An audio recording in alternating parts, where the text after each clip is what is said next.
सम्पूर्णलाई मेरो नमस्कार। मेरो नाम चन्द्र आचार्य।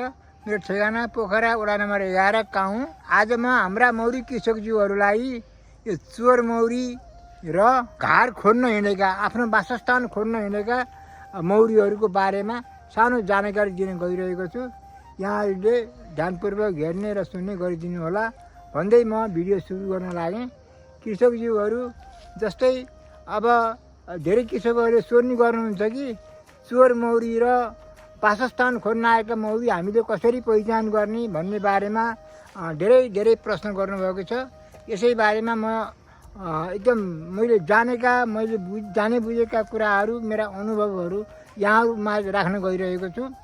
कृषकज्यूहरू जब यो जुन घर खोज्न मतलब वासस्थान खोज्न हुल छुटेर वा गृहत्याग गरेर आएका मौरीहरू जुन हुन्छन्, यीमध्येबाट जस्तै 30-40 वटा 20-25 वटा जति मौरी पहिला सुरु घर खोज्नको वासस्थान खोज्नको लागि आउँछन्, जहाँ उनीहरूलाई मन परेको वासस्थान हुन्छ।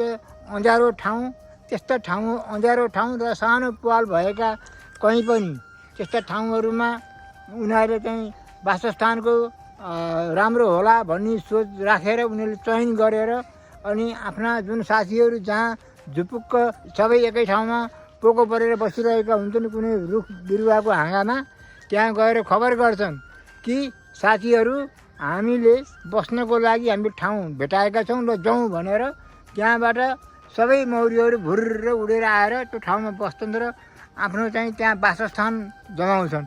अनि अब चोर मौरीको कसरी पहिचान गर्ने भन्ने कुरा पनि आयो नि।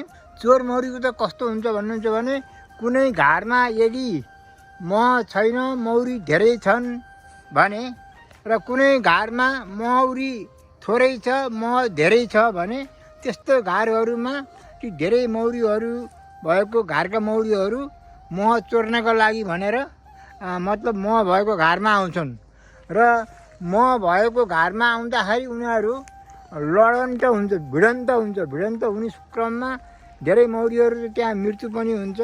जस्तो कि अब मौरीहरूले आफ्नो मह जोगाउनको लागि हर प्रयास गर्छन्। उनीहरूले जुन चोर्न आएका मौरीहरू हुन्छन् उनीहरूले चाहिँ कसरी हुन्छ मह त्यहाँ खारै छाड्ने हुन्छन्।